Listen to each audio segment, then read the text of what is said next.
It's May Bank Holiday Monday, and I'm today visiting the orchard of a friend. This is a heritage apple orchard, and it's May Day, well, May Bank Holiday, and the apple trees are in absolutely peak of blossom.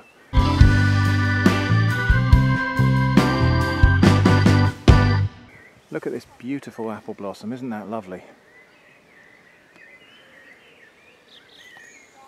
And these are heritage apple varieties, which is why actually some of them you can see they're a little bit later or further along in their blossoming. So we'll just wander along and have a look at the blossom as we go through. Now, this is such a lovely sight and such a tranquil spot that I think I actually will set up the camera and record an hour of slow TV. So if you want to watch an hour of slow TV of just something, well, probably more likely nothing happening, but viewed through the branches of an apple tree in full blossom, that's going to be uploaded shortly. But for now, it's just lovely to be standing amongst the apple blossom, listening to the bees and the birds and the sounds of activity beyond the perimeter of the orchard. So I can hear farm machinery, farm animals, cars, planes overhead. This is like a little haven here in the orchard.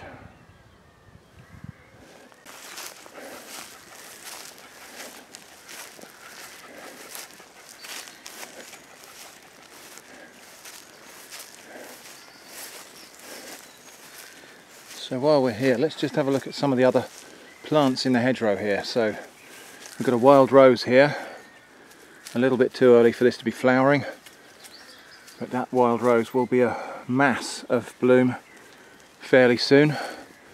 And then here, hawthorn. Look at mass of flower on this, almost too bright to look at.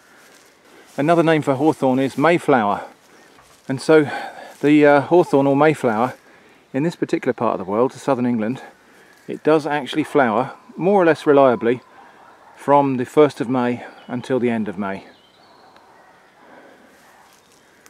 But what a glorious mass of flowers, look at that. Like I say, almost too bright to look at. Okay, postbag time. A brace of parcels has arrived from Thailand. Now I've got a feeling I know what these are. There's a big one and a small one. They're from the same place. So which one are we going to open first? I think the larger one. How do we get in here? Oh, it's up this end, is it? Not really sure. Okay, let's just cut the tape and see. Oh, it's there. Okay, right, got it.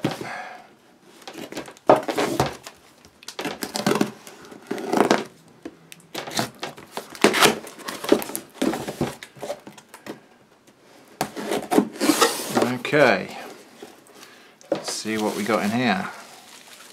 Packaging, more packaging, and a thing.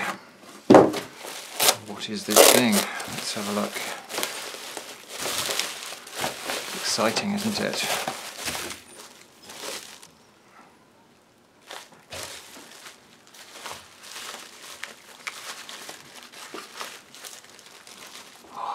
Look at that. This is an Arduino clone of the Altair 8800.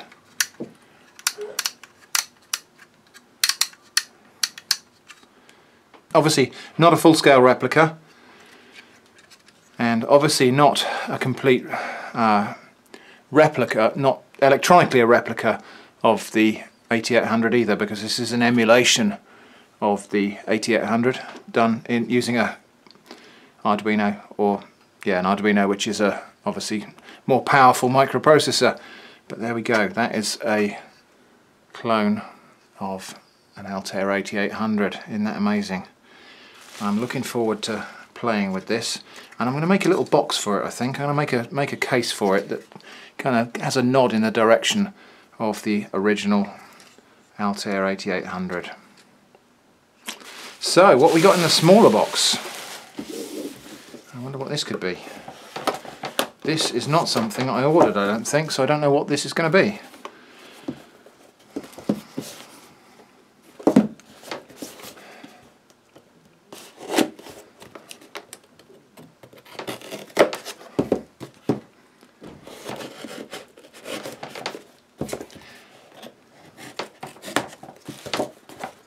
How do we get in there? It's very well packed.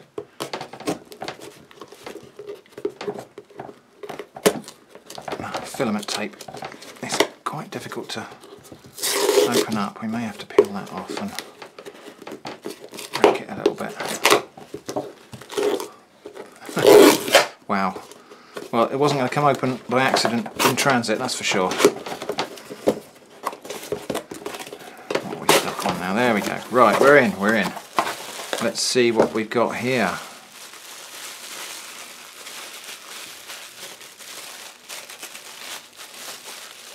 Oh wow, this is the same thing.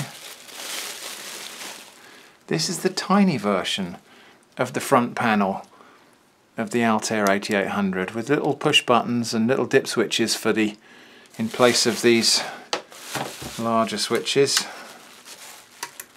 So how about that? Well, that's something I was not expecting. But there we go, that is the tiny version of this, which is the tiny version of the real thing, I guess. There we go. So we're going to have some fun with this. I don't know quite what I'm going to do with this one because I will have to get another Arduino to set this up. But certainly I intend to have a fair bit of fun with this one first.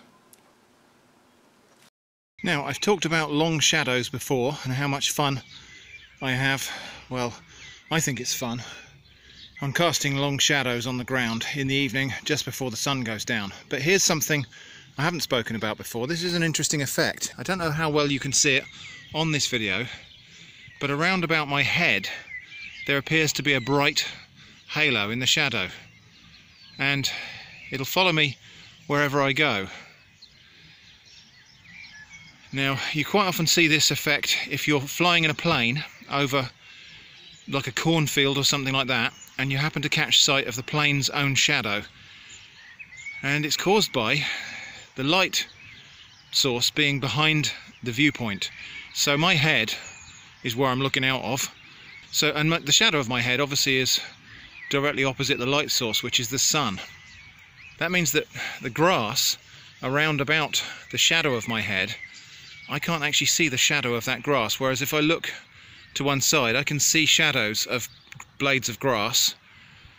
But obviously the further around I go until I get to the point where I'm basically seeing the grass from the same line of sight as the sun, I can't see the shadow because it's directly behind the blade of grass. And so what I actually see is what appears to be a brighter spot around the shadow of my head, which is the shadow of my eyes, essentially. I don't know if that makes sense. I don't feel like I explained that terribly well, but maybe you get the drift.